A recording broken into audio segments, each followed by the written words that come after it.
നമസ്കാരം സുഹൃത്തുക്കളെ. ഇന്ന് നമ്മൾ നോക്കാൻ പോകുന്നത് മനുഷ്യ ശരീരത്തിലെ രക്തപര്യന വ്യവസ്ഥയെക്കുറിച്ചാണ്. രക്തപര്യന വ്യവസ്ഥ, അതായത് സർക്കുലേറ്ററി സിസ്റ്റം. അപ്പോൾ ആരാണ് ഈ രക്തപര്യന വ്യവസ്ഥ ആദ്യമായി കണ്ടുപിടിച്ചത്? വില്യം ഹാർവി എന്നാണ് ആ ശാസ്ത്രജ്ഞന്റെ പേര് കേട്ടോ, വില്യം ഹാർവി. ബ്ലഡ് സർക്കുലേഷന്റെ കേന്ദ്രഭാഗം ഏതാണ്? കേന്ദ്രഭാഗം ഹൃദയമാണ്. മനുഷ്യ ഹൃദയമാണ് രക്തപര്യന വ്യവസ്ഥയുടെ കേന്ദ്രഭാഗം. നമ്മുടെ സർക്കുലേറ്ററി സിസ്റ്റത്തിൽ നമ്മളുടെ രക്തം ഒഴുകുന്നത് എവിടെ കൂടെയാണ്? ചെറിയ കുഴലുകളിൽ കൂടെയാണ് കേട്ടോ, ചെറിയ കുഴലുകളിൽ കൂടെയാണ്. അപ്പം നമ്മൾ നമുക്ക് ക്ലോസ്ഡ് സർക്കുലേറ്ററി വ്യവസ്ഥയാണുള്ളത്. ക്ലോസ്ഡ്, അടഞ്ഞ രക്തപര്യന വ്യവസ്ഥയാണ് നമുക്കുള്ളത്. എന്നാൽ തുറന്ന രക്തപര്യന വ്യവസ്ഥ എവിടെയാണ് കാണപ്പെടുന്നത്? ആർത്രോപോഡുകളിലാണ് കേട്ടോ, ഷഡ്പദങ്ങളിലൊക്കെയാണ് തുറന്ന രക്തപര്യന വ്യവസ്ഥ കാണുന്നത്. അവിടെ എന്താണ് പ്രത്യേകത? അവിടെ പ്രത്യേകമായിട്ട് ഈ രക്തം ഒഴുകാനായിട്ടുള്ള സംവിധാനങ്ങളില്ല. തുറന്ന് അങ്ങ് കിടക്കുക. രക്തത്തിൽ മുങ്ങിയായിരിക്കും അതിനകത്ത് ഹൃദയം ഇരിക്കുന്നത്. അതിനെയാണ് തുറന്ന രക്തപര്യന വ്യവസ്ഥ, അതായത് ഓപ്പൺ സർക്കുലേറ്ററി സിസ്റ്റം എന്ന് നമ്മൾ വിളിക്കുന്നത്.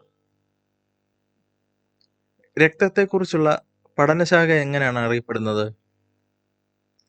ഹെമറ്റോളജി എന്നാണ് കേട്ടോ, ഹെമറ്റോളജി എന്നാണ് രക്തത്തെക്കുറിച്ചുള്ള പഠനം അറിയപ്പെടുന്നത്. നമ്മുടെ ശരീരത്തിലെ ലിക്വിഡ് ടിഷ്യൂ എന്നറിയപ്പെടുന്നത് എന്താണ്? ലിക്വിഡ് ടിഷ്യൂ, അതും നമ്മുടെ ബ്ലഡ് തന്നെയാണ് കേട്ടോ, രക്തം തന്നെയാണ്. അപ്പോൾ നമ്മുടെ ശരീരത്തിൽ ഈ രക്തം ഇങ്ങനെ ഓടി നടക്കുമ്പോൾ ഇത് ക്ലോട്ട് ആവുന്നില്ലല്ലോ. അപ്പോൾ അങ്ങനെ ക്ലോട്ട് ആവാതിരിക്കാൻ നമ്മുടെ രക്തത്തിൽ ഒരു ഘടകമാണ് സഹായിക്കുന്നത്. ആ ഘടകത്തിന്റെ പേരെന്താണ്? ഹെപ്പാരിൻ എന്നാണ് കേട്ടോ, ഹെപ്പാരിൻ എന്നാണ് ആ ഘടകത്തിന്റെ പേര്. അപ്പോൾ ഹെപ്പാരിനാണ് നമ്മുടെ ശരീരത്തിലെ ആന്റി ക്ലോട്ടിംഗ് ഫാക്ടർ, അതായത് രക്തം കട്ട പിടിക്കാതെ ഇരിക്കാൻ സഹായിക്കുന്ന ഘടകം ഹെപ്പാരിനാണ്. അപ്പോൾ അതേസമയം തന്നെ ഈ ഓരോ അട്ടകളുണ്ടല്ലോ, രക്തം കുടിക്കുന്ന അട്ടകൾ. ഈ അട്ടകൾ നമ്മളെ രക്തം കുടിക്കുമ്പോൾ എന്തുകൊണ്ടാണ് ഈ രക്തം കട്ടയാവാത്തത്? ആദ്യം തന്നെ ഈ കുളയട്ടകൾ ഒരു കെമിക്കൽ നമ്മുടെ രക്തത്തിലേക്ക് ഇഞ്ചെക്ട് ചെയ്യുന്നുണ്ട്, ഒരു എന്താണ്, ഈ ആന്റി ക്ലോട്ടിംഗ് ഫാക്ടർ. അതിന്റെ പേരാണ് എന്ത്? ഹിരുഡിൻ കേട്ടോ, ഹിരുഡിൻ എന്നാണ് ആ ഫാക്ടറിന്റെ പേര്. അപ്പോൾ ഈ ക്ലോട്ടിംഗ് ഫാക്ടർ ഉണ്ടെങ്കിലും ചില ആൾക്കാരിൽ രക്തക്കുഴലുകളിൽ കട്ട പിടിക്കുന്ന ഒരു അവസ്ഥ ഉണ്ടാവാറുണ്ട്, ഒരു അസുഖ അവസ്ഥയാണ്. അപ്പോൾ ആ അവസ്ഥയ്ക്ക് പറയുന്നതാണ് എന്ത്? ത്രോംബോസിസ് കേട്ടോ, ത്രോംബോസിസ്. എന്താണ്? രക്തത്തില് രക്തക്കട്ടകൾ തന്നെ രൂപീകരിക്കപ്പെടുന്ന ഒരു അവസ്ഥയാണ് ത്രോംബോസിസ്. അതേപോലെ തന്നെ നമ്മുടെ രക്തക്കുഴലുകളിൽ കൊഴുപ്പടിഞ്ഞുകൂടി രക്തത്തിന്റെ ഒഴുക്ക് തടസ്സപ്പെടും. അങ്ങനെ വരുന്ന അവസ്ഥയാണ്, രോഗാവസ്ഥയാണ് എന്ത്? അഥീറോസ്ക്ലെറോസിസ് കേട്ടോ. ഇത് സ്ഥിരം ചോദിക്കാറുള്ള ഒരു ചോദ്യം തന്നെയാണ് ബേസി. കൊഴുപ്പ് രക്തക്കുഴലുകളിൽ അടിഞ്ഞുകൂടി രക്തം പ്രോപ്പറായിട്ട് ഒഴുകാതെ വരുന്ന അവസ്ഥയാണ് അഥീറോസ്ക്ലെറോസിസ്. അപ്പോൾ ഈ രക്തക്കുഴലിലെ ഈ തടസ്സം മനസ്സിലാക്കാൻ വേണ്ടി ഉപയോഗിക്കുന്ന ടെക്നോളജി എന്താണ്? ആൻജിയോഗ്രാം ആണ് കേട്ടോ. ആൻജിയോഗ്രാം ഉപയോഗിച്ചാണ് നമുക്ക് ഈ രക്തക്കുഴലുകളിലെ തടസ്സമൊക്കെ നമുക്ക് തിരിച്ചറിയാൻ സാധിക്കും. അപ്പോൾ ഈ രക്തക്കുഴലില് എന്താണ്, ഈ കൊഴുപ്പ് കൂടിയ ഭാഗം മുറിച്ച് മാറ്റിയിട്ട് വേറെ ഭാഗത്ത് നിന്ന് രക്തക്കുഴലിൽ മുറിച്ചെടുത്ത് സർജിക്കലി അത് ഫിറ്റ് ചെയ്ത് വെക്കുന്ന ആ ഒരു സർജറിക്ക് എന്താണ് പറയുന്നത്? ബൈപ്പാസ് സർജറി എന്ന് പറയും കേട്ടോ, ബൈപ്പാസ് സർജറി. ഇനി നമുക്ക് രക്തത്തിന്റെ ഘടകങ്ങൾ ഏതൊക്കെയാണെന്ന് നോക്കാം. രക്തത്തിന്റെ ഘടകങ്ങൾ ഏതൊക്കെയാണ്? മെയിനായിട്ട് ഏതൊക്കെയാണ് വരുന്നത്? അരുണ രക്താണു, അതായത് റെഡ് ബ്ലഡ് സെല്ല്, ശ്വേതരക്താണു, അതായത് വൈറ്റ് ബ്ലഡ് സെല്ല്, പിന്നെന്താണ്? പ്ലേറ്റ്ലെറ്റ്സ്. അപ്പോൾ ഈ 3 രക്താണുക്കൾക്കും 3 ഡിഫറെന്റ് ഫങ്ഷൻസ് ആണുള്ളത്, 3 വ്യത്യസ്ത ധർമ്മങ്ങളാണുള്ളത്. അപ്പോൾ ആദ്യം നമുക്ക് അരുണ രക്താണു, അതായത് റെഡ് ബ്ലഡ് സെല്ലിനെ കുറിച്ച് നോക്കാം. അതിന്റെ ശാസ്ത്രീയ നാമം എന്താണ്? എറിത്രോസൈറ്റ് എന്നാണ് കേട്ടോ. എറിത്രോസൈറ്റ് എന്നാണ് നമ്മുടെ RBCയുടെ ശാസ്ത്രീയ നാമം. ഈ RBC നമ്മുടെ ശരീരത്തിൽ ഏത് ഭാഗത്ത് വെച്ചാണ് നിർമ്മിക്കുന്നത്? എവിടെ വെച്ചാണ് ഇതിന്റെ നിർമ്മാണം നടക്കുന്നത്? നമ്മുടെ അസ്ഥിമജ്ജയിലാണ് കേട്ടോ, അസ്ഥിമജ്ജയിലാണ് RBC യുടെ നിർമ്മാണം നടക്കുന്നത്. ഈ അരുണ രക്താണുവിന്റെ ധർമ്മം എന്താണ്? ഓക്സിജനെ കൊണ്ടുപോകാൻ വേണ്ടിയാണ് കേട്ടോ. ഓക്സിജനെ കൊണ്ടുപോകലാണ് ഇതിന്റെ മെയിൻ ഫംഗ്ഷന്. അപ്പോൾ ഇതിന്റെ ഒരു പ്രത്യേകത എന്താണെന്ന് അറിയാമോ? ഇതില് കോശമർമ്മമില്ല, അതായത് ന്യൂക്ലിയസ് കാണത്തില്ല. ഏതില്? നമ്മുടെ RBCയില്, അരുണ രക്താണുവില്. അപ്പോൾ ന്യൂക്ലിയസ് ഇല്ലാത്തതുകൊണ്ട് തന്നെ നമ്മുടെ RBCയുടെ ഷേപ്പ് എന്താണ്? ബൈകോൺകേവ് ഷേപ്പിലാണ് കേട്ടോ, ബൈകോൺകേവ് ഷേപ്പിലാണ് ഇരിക്കുന്നത്. അപ്പോൾ ഈ RBCക്ക് ഈ ഓക്സിജനെ കൊണ്ടുപോകാനുള്ള കപ്പാസിറ്റി എന്തുകൊണ്ടാണുള്ളത്? അതിൽ ഹീമോഗ്ലോബിൻ എന്ന ഘടകം ഉള്ളത് കൊണ്ടാണ് ഓക്സിജനെ കൊണ്ടുപോകാനുള്ള ആ ഒരു കഴിവ് RBCക്ക് ഉള്ളത്. അപ്പോൾ ഈ ഹീമോഗ്ലോബിനില് ഹീം എന്ന് പറയുന്നത് എന്താണ്?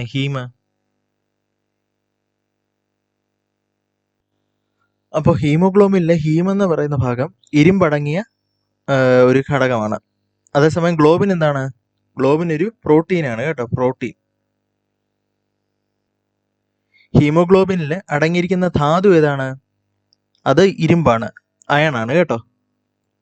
അപ്പോൾ ഹീമോഗ്ലോബിന്റെ ഫംഗ്ഷൻ എന്താണ്? ഓക്സിജനെ സ്വീകരിച്ച് ഓക്സി ഹീമോഗ്ലോബിൻ എന്ന ഒരു കോമ്പൗണ്ടായി മാറിയിട്ട് ശരീരത്തിൽ എല്ലായിടത്തും എവിടെയൊക്കെ ഓക്സിജൻ വേണോ അവിടെ എല്ലാം കൊണ്ട് എത്തിച്ചു കൊടുക്കും. അതാണ് ഹീമോഗ്ലോബിന്റെ ധർമ്മം. നമ്മുടെ RBC, അതായത് അരുണ രക്താണുവിന്റെ ആയുസ് എത്രയാണ്? 120 ദിവസമാണ് കേട്ടോ. 120 ദിവസമാണ് നമ്മുടെ RBCയുടെ ആയുസ്. അപ്പോൾ ഈ 120 ദിവസം കഴിഞ്ഞു കഴിഞ്ഞാൽ നമ്മുടെ ഈ RBC എന്താണ്, എവിടെ പോയാണ് അടിയുന്നത്?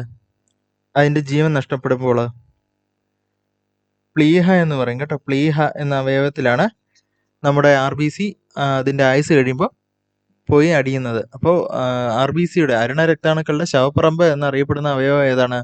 പ്ലീഹയാണ് കേട്ടോ, പ്ലീഹ. ഈ അരുണ രക്താണുക്കളുടെ എണ്ണം ക്രമാതീതമായിട്ട് കൂടിക്കഴിഞ്ഞാൽ വരുന്ന അസുഖം എന്താണെന്നറിയാമോ? ഒരുപാട് നമ്പർ കാണേണ്ടതിലും കൂടുതലായിട്ട് വന്നു കഴിഞ്ഞാൽ ഒരു അസുഖം വരും. അതിന്റെ പേരാണ് പോളിസൈത്തീമിയ കേട്ടോ, പോളിസൈത്തീമിയ. അപ്പോൾ നമ്മുടെ RBCയുടെ എണ്ണം കൂടിക്കഴിഞ്ഞാൽ വരുന്ന രോഗാവസ്ഥ എന്താണ്? പോളിസൈത്തീമിയ. RBCയുടെ എണ്ണം കുറയുവാണെങ്കിലോ അത് അനീമിയ, അതായത് വിളർച്ച. ഇനി നമ്മൾ നോക്കാൻ പോകുന്നത് WBC, അതായത് ശ്വേതരക്താണുക്കളെ കുറിച്ചാണ്. അപ്പൊ എന്താണ് ശ്വേതരക്താണുവിന്റെ ശാസ്ത്രീയ നാമം എന്താണ്? ല്യൂക്കോസൈറ്റ് എന്ന് പറയും കേട്ടോ. ല്യൂക്കോസൈറ്റ് എന്നാണ് നമ്മുടെ ശ്വേതരക്താണുവിന്റെ ശാസ്ത്രീയ നാമം. അപ്പോൾ നമ്മുടെ ശരീരത്തിലെ കാവൽ ഭടന്മാർ എന്നറിയപ്പെടുന്ന ആരാണ്? ഈ WBC ആണ്. കാരണം എന്താണ്? നമ്മുടെ ശരീരത്തിലെ ഇൻഫെക്ഷൻ ഒക്കെ വരുമ്പോൾ, അതായത് ഒരു പനിയും ജലദോഷവും ഒക്കെ വന്നു കഴിഞ്ഞാൽ ആദ്യമേ ആരാണ് ഈ രോഗാണുക്കളെ അതിനെതിരെ പോരാടുന്ന ആരാണ്? നമ്മുടെ WBC, അതായത് ല്യൂക്കോസൈറ്റുകളാണ് കേട്ടോ. അപ്പോൾ ഈ WBCയുടെ പ്രധാന ധർമ്മം എന്താണ്? രോഗാണുക്കളെ നശിപ്പിച്ച് കളയുക എന്നതാണ് നമ്മുടെ WBCയുടെ പ്രധാന ധർമ്മം. അപ്പോൾ നമ്മുടെ ഈ ശ്വേതരക്താണുക്കള്, ല്യൂക്കോസൈറ്റുകൾ മെയിനായിട്ട് 5 തരമുണ്ട്. അതായത് അതിൻ്റെ ഫങ്ഷനും അതിൻ്റെ സ്ട്രക്ചറും ഒക്കെ അനുസരിച്ച് അതിനെ മെയിനായിട്ട് 5 തരമായിട്ട് തിരിച്ചിട്ടുണ്ട്. ഏതൊക്കെയാണ്? Monocyte, lymphocyte, neutrophil, basophil, eosinophil എന്നിവയാണ് അത്. അപ്പോൾ നമുക്കിനി ഓരോന്നിൻ്റെ ഫങ്ഷൻസും എല്ലാം നോക്കാം. ഇപ്പോൾ മോണോസൈറ്റ് എന്താണ് ചെയ്യുന്നത്? മോണോസൈറ്റ് ഈ ഫോറിൻ ബോഡീസ് കയറുമ്പോൾ, അതായത് ബാക്ടീരിയ മുതലായവയൊക്കെ നമ്മുടെ ശരീരത്തിനുള്ളിൽ കയറുമ്പോൾ എന്ത് സംഭവിക്കും? ഈ ഫോറിൻ ബോഡീസിനെ ഫാഗോസൈറ്റോസിസ് എന്ന ഒരു പ്രക്രിയ വഴി എന്ത് ചെയ്യും? ഈ മോണോസൈറ്റ് വിഴുങ്ങി അങ്ങ് നശിപ്പിക്കും. അപ്പോൾ ആ ഒരു പ്രത്യേകത കാണിക്കുന്നത് കൊണ്ട് തന്നെ നമ്മുടെ ഈ മോണോസൈറ്റുകൾ വേറൊരു പേരിലും കൂടെ അറിയപ്പെടും. എന്താണ്? ഫാഗോസൈറ്റ്, അതായത് വിഴുങ്ങി നശിപ്പിക്കുന്നതെന്ന് അർത്ഥമുള്ളത്. അടുത്തത് നമുക്ക് നോക്കാനുള്ളത് ലിംഫോസൈറ്റുകളാണ്. ലിംഫോസൈറ്റുകൾ. അപ്പോൾ എന്താണ് ലിംഫോസൈറ്റുകൾ? ലിംഫോസൈറ്റ് എന്ന് വെച്ചാൽ നമ്മുടെ രോഗപ്രതിരോധ ശേഷിക്ക് സഹായിക്കുന്ന, ആന്റിബോഡികളെ നിർമ്മിക്കാൻ സഹായിക്കുന്ന ഭാഗമാണ് ലിംഫോസൈറ്റുകൾ. അപ്പോൾ നമുക്ക് ഈ രോഗപ്രതിരോധ ശേഷി തരുന്ന ഈ ലിംഫോസൈറ്റുകളെയാണ് ഏത് വൈറസ് ആക്രമിക്കുന്നത്? എയ്ഡ്സിന്റെ വൈറസ്, അതായത് HIV വൈറസ് ആക്രമിക്കുന്നത് ഈ ലിംഫോസൈറ്റുകളെയാണ്. അങ്ങനെയാണ് എന്ത് സംഭവിക്കുന്നത്, ഒരു ചെറിയ അലർജി പോലും പ്രതിരോധിക്കാൻ കഴിവില്ലാതെ ആക്കിക്കളയും ഈ എയ്ഡ്സ് വന്നു കഴിഞ്ഞാൽ. അപ്പോൾ നമ്മുടെ ഈ WBCയിലെ ലിംഫോസൈറ്റുകളെയാണ് മൊത്തമായിട്ട് നശിപ്പിച്ച് കളയും എയ്ഡ്സ് വൈറസ്, HIV വൈറസ്. അടുത്തത് നമുക്ക് ന്യൂട്രോഫിലിനെ കുറിച്ച് നോക്കാം. ന്യൂട്രോഫിലും എന്ത് തന്നെയാണ് സഹായിക്കുന്നത്, ഇതുപോലെ രോഗപ്രതിരോധ ശേഷിക്കാണ് സഹായിക്കുന്നത്. ഇനി നമുക്ക് ബേസോഫിലിനെ കുറിച്ച് നോക്കാം. നമ്മൾ നേരത്തെ നമ്മളെ ആന്റിക്ലോട്ടിംഗ് ഫാക്ടറായ ഹെപ്പാരിൻ നിർമ്മിക്കുന്ന കാര്യം പറഞ്ഞില്ലായിരുന്നോ? ഹെപ്പാരിനെ കുറിച്ച് പറഞ്ഞായിരുന്നല്ലോ. അപ്പോൾ ഈ ഹെപ്പാരിൻ എവിടെ വെച്ചാണ് നിർമ്മിക്കുന്നത്? ഹെപ്പാറ്റിക് എന്ന വാക്ക് കേൾക്കുമ്പോഴേ എന്ത് ഓർക്കണം? ഹെപ്പാറ്റിക് എന്ന് പറയുമ്പോൾ കരളുമായിട്ട് ബന്ധമുള്ള ഒരു വാക്കാണ്. അപ്പോൾ ഹെപ്പാരിൻ എവിടെ വെച്ചായിരിക്കും നിർമ്മിക്കപ്പെടുന്നത്? ഹെപ്പാരിന് കരളിലാണ് നിർമ്മിക്കപ്പെടുന്നത് കേട്ടോ. ആന്റിക്ലോട്ടിംഗ് ഫാക്ടർ കരളിലാണ് നിർമ്മിക്കപ്പെടുന്നത്. അപ്പോൾ അതിന്റെ നിർമ്മാണത്തിന് സഹായിക്കുന്ന സെല്ലുകളാണ് ആര്? ബേസോഫില്ലുകൾ കേട്ടോ. ബേസോഫില്ല് ഈ ഹെപ്പാരിൻ നിർമ്മിക്കാൻ കരളിന്റെ സെല്ലുകളെ സഹായിക്കുന്നതാണ്. ഇനി നമുക്ക് ഇയോസിനോഫിലിനെ കുറിച്ച് നോക്കാം. അപ്പോൾ എന്താണ് ഇയോസിനോഫില്? നമ്മുടെ ശരീരത്തിൽ നമുക്ക് അലർജി ഉണ്ടാക്കുന്ന വസ്തുക്കളെ നശിപ്പിക്കാൻ സഹായിക്കുന്നതാണ് ആര്? ഇയോസിനോഫില്. അപ്പോൾ ഇനി നമുക്ക് ഈ WBCയുടെ ശ്വേതരക്താണുക്കളുടെ ആയുസ് ഒന്ന് നോക്കാം. ആയുസ് എത്ര കാണും? വെറും 15 ദിവസം മാത്രമേ ഈ ശ്വേതരക്താണുക്കളുടെ ആയുസ് ഉള്ളൂ. അപ്പോൾ നമ്മുടെ RBCയുടെ എണ്ണം എത്രയായിരുന്നു? 45 ലക്ഷം മുതൽ 60 ലക്ഷം വരെയായിരുന്നു നമ്മുടെ RBCയുടെ എണ്ണം. നമ്മുടെ WBCയുടെ എണ്ണം എത്രയാണ്? 6000 മുതൽ 10000 വരെ ഉള്ളൂ കേട്ടോ. 6000 മുതൽ 10000 വരെ ഉള്ളൂ നമ്മുടെ WBCയുടെ എണ്ണം. അപ്പോൾ നമ്മുടെ ഈ WBCയുടെ എണ്ണം ക്രമാതീതമായിട്ട് കൂടാനോ കുറയാനോ പാടില്ല. ഈ ഒരു ലെവലിൽ തന്നെ നിൽക്കണം. അപ്പോൾ കൂടിക്കഴിഞ്ഞാൽ എന്താ വരുന്നതെന്നറിയാം? എന്താ അവസ്ഥയാണ് വരുന്നത് WBCയുടെ എണ്ണം?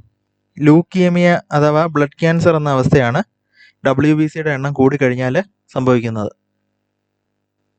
അപ്പോൾ ഈ രക്തത്തിലെ അരുണരക്താണു, അതായത് RBC കൂടുമ്പോൾ വരുന്ന അവസ്ഥ എന്തായിരുന്നു? പോളിസൈത്തീമിയ. അത് ക്യാൻസർ അല്ല.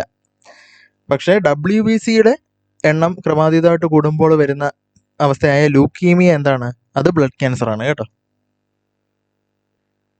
ഈ WBCയുടെ എണ്ണം കുറഞ്ഞാൽ എന്തവസ്ഥയാണ് വരുന്നത്?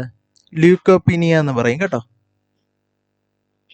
ഇനി നമുക്ക് മൂന്നാമത്തെ രക്തകോശമായ പ്ലേറ്റ്ലെറ്റ്സിലേക്ക് വരാം. അപ്പോൾ പ്ലേറ്റ്ലെറ്റ്സ് എന്ന് പറയുമ്പോൾ എന്താണ്?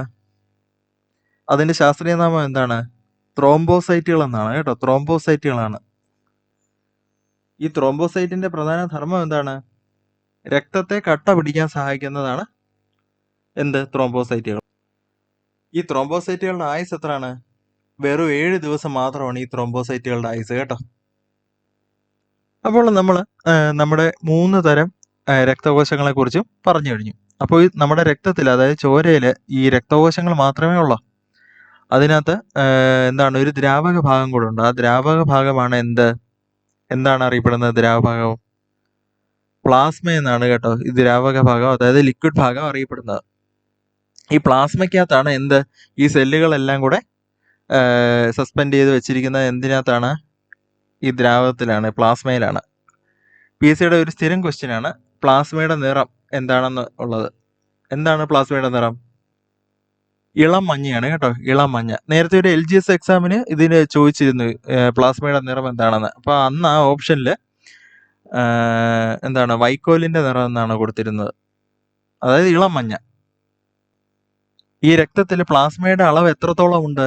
55% ഉണ്ട് കേട്ടോ. 55% രക്തത്തിലെ എന്താണ്, പ്ലാസ്മയാണുള്ളത്. പ്ലാസ്മയിലെ ഏറ്റവും അധികം ഉള്ള ഘടകം ഏതാണ്? 95% ഉള്ള ഘടകം അത് ജലം തന്നെയാണ്. ഇനി നമ്മുടെ പ്ലാസ്മയിൽ കാണപ്പെടുന്ന പ്രോട്ടീനുകൾ ഏതൊക്കെയാണ്? പ്രോട്ടീനുകൾ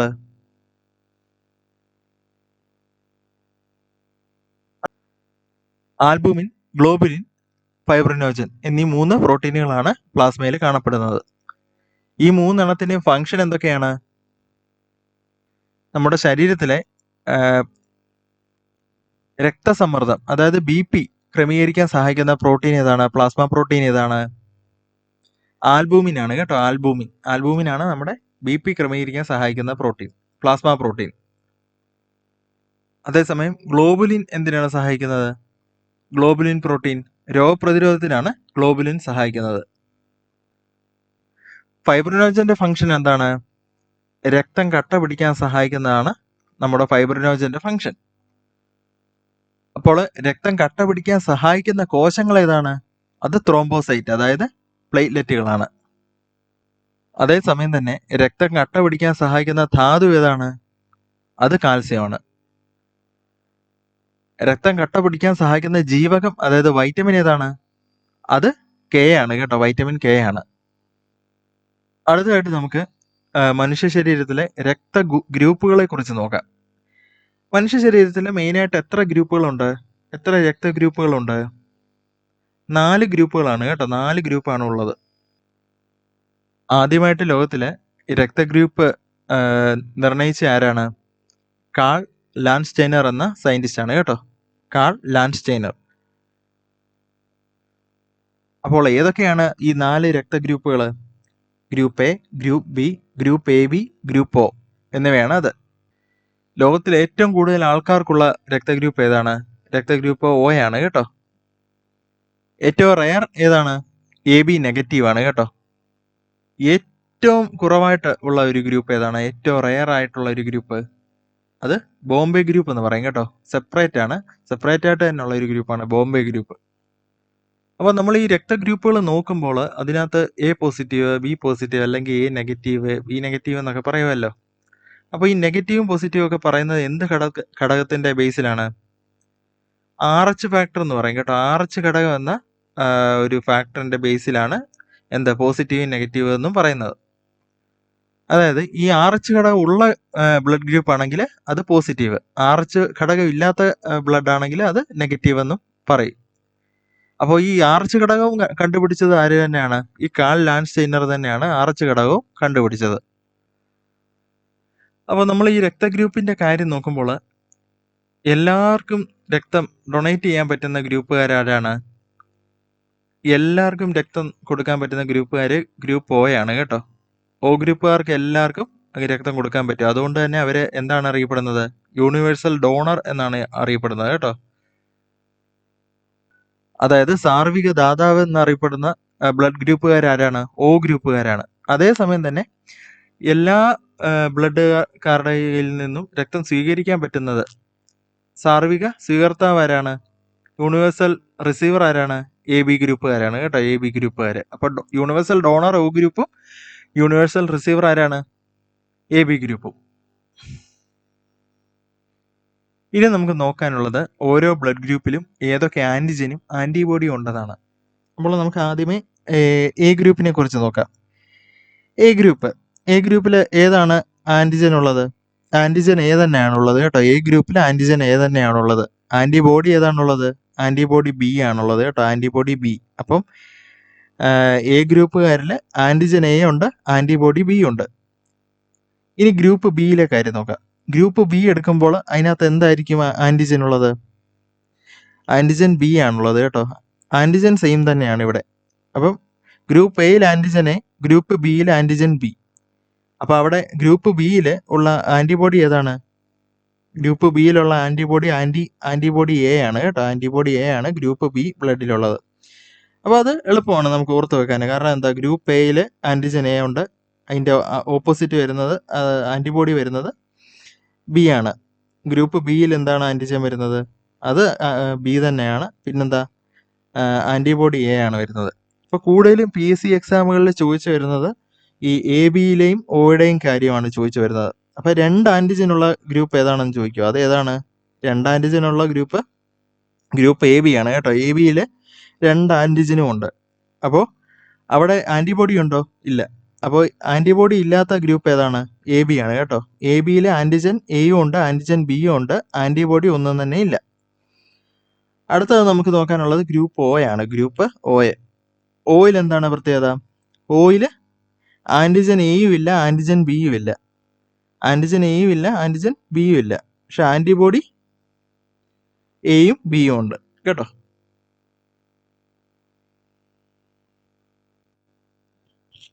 അപ്പോൾ നമ്മൾ ഈ രക്തം ഡൊണേറ്റ് ചെയ്യുന്ന സമയത്ത് ചുമ്മാ അങ്ങെടുത്ത് എല്ലാം കുത്താൻ പറ്റത്തില്ലല്ലോ. അപ്പോൾ അത് കറക്റ്റ് മാച്ചിങ് നോക്കിയിട്ടേ ചെയ്യാൻ പറ്റത്തുള്ളൂ. അങ്ങനെ മാച്ച് ആവാത്ത 2 ഡിഫറൻറ്റ് ബ്ലഡ് ഗ്രൂപ്പുകൾ തമ്മിൽ കമ്പൈൻ ചെയ്യുക, അതായത് റിസീവറിൻ്റെ ബ്ലഡ് ഗ്രൂപ്പ് അല്ല ഡോണറിനെങ്കിൽ എന്ത് സംഭവിക്കും? അവിടെ രക്തം കട്ട പിടിക്കും. ആ രക്തം കട്ട പിടിക്കുന്ന അവസ്ഥയാണ് അഗ്ലൂട്ടിനേഷൻ എന്ന് പറയുന്നത് കേട്ടോ. അഗ്ലൂട്ടിനേഷൻ എന്താണ്? മാച്ച് ആവാത്ത രക്തം എടുത്ത് വേറൊരു ബോഡിയിലോട്ട് കയറ്റി കഴിഞ്ഞാൽ എന്ത് സംഭവിക്കും? രക്തം കട്ട പിടിക്കും. അങ്ങനെ മരണം വരെ സംഭവിക്കും. അപ്പോൾ അതാണ് അഗ്ലൂട്ടിനേഷൻ എന്ന് പറയും കേട്ടോ. അഗ്ലൂട്ടിനേഷൻ. അപ്പോൾ ഒരു ആരോഗ്യമുള്ള 17 വയസ്സ് മുതലുള്ള വ്യക്തികളിൽ നിന്ന് രക്തം സ്വീകരിക്കപ്പെടുന്നതാണ് ബ്ലഡ് ഡൊണേഷൻ സമയത്ത്. എത്ര രക്തമാണ് എടുക്കുന്നത് ബ്ലഡ് ഡൊണേറ്റ് ചെയ്യുമ്പോൾ? 350 മില്ലി രക്തമാണ് എടുക്കുന്നത് കേട്ടോ. 350 മില്ലി രക്തമാണ് ബ്ലഡ് ഡൊണേറ്റ് ചെയ്യുമ്പോൾ എടുക്കുന്നത്. അപ്പോൾ അങ്ങനെ രക്തം എടുക്കുന്ന സമയത്ത് ഈ രക്തം കട്ട പിടിക്കാതിരിക്കാൻ ബ്ലഡ് ബാങ്കുകാർ ഉപയോഗിക്കുന്ന വസ്തു ഏതാണ്? എന്ത് കെമിക്കലാണ്? സോഡിയം സിട്രേറ്റ് എന്ന് പറയും കേട്ടോ. സോഡിയം സിട്രേറ്റ് എന്ന കെമിക്കലാണ് രക്തബാങ്കുകൾ കട്ട പിടിക്കാതിരിക്കാൻ, രക്തം എടുക്കുമ്പോൾ അത് കട്ട പിടിക്കാതിരിക്കാൻ ഉപയോഗിക്കുന്നത്. 4 ഡിഗ്രി സെൽഷ്യസിലാണ് ഈ രക്തം രക്തബാങ്കിൽ സൂക്ഷിച്ചു വെക്കുന്നത് കേട്ടോ. വേൾഡ് ബ്ലഡ് ഡൊണേഷൻ ഡേ എന്നാണ്. ലോക രക്തദാന ദിനം ഏതാണ്? ജൂൺ 14 കേട്ടോ. June 14 world blood donation day. അപ്പോൾ നാഷണൽ ബ്ലഡ് ഡൊണേഷൻ ഡേ എന്നാണ്? നമ്മുടെ ഇന്ത്യയിലെ രക്തദാന ദിനം ഏതാണ്? ഒക്ടോബർ 1 കേട്ടോ. ഒക്ടോബർ 1. അപ്പോൾ നമ്മൾ ഇന്നത്തെ ക്ലാസ്സിൽ നമ്മുടെ രക്തത്തെക്കുറിച്ചും അതിലെ ഘടകങ്ങളായ പലതരം കോശങ്ങൾ, അതായത് അരുണ രക്താണുക്കൾ, ശ്വേത രക്താണുക്കൾ, പിന്നെന്താണ് പ്ലേറ്റ്ലെറ്റുകൾ, അത് 3ൻ്റെയും ഫംഗ്ഷൻ പഠിച്ചു. പിന്നെന്താ നോക്കിയത്? നമ്മൾ ഗ്രൂപ്പുകളെ കുറിച്ച് നോക്കി അല്ലേ? ഗ്രൂപ്പുകളെ കുറിച്ച് പഠിച്ചു. ഇനിയിപ്പോൾ അടുത്തത് നമുക്ക് നോക്കാനുള്ളത് നമ്മുടെ ഹൃദയത്തിനെ കുറിച്ചും രക്തപര്യന വ്യവസ്ഥയെക്കുറിച്ചുമാണ് നോക്കാനുള്ളത്. അതിപ്പോൾ നമുക്ക് അടുത്ത ക്ലാസ്സിൽ കംപ്ലീറ്റ് ചെയ്യുക. അപ്പോൾ ഇന്നത്തെ ക്ലാസ്സിൽ എന്തെങ്കിലും ഡൗട്ടോ എല്ലാം ഉണ്ടെങ്കിൽ കമൻറ്റിൽ ചോദിച്ചാൽ മതി, അത് ക്ലിയർ ചെയ്ത് വിടാം. അപ്പോൾ എല്ലാവർക്കും മനസ്സിലായെന്ന് വിശ്വസിക്കുന്നു. അപ്പോൾ താങ്ക് യു.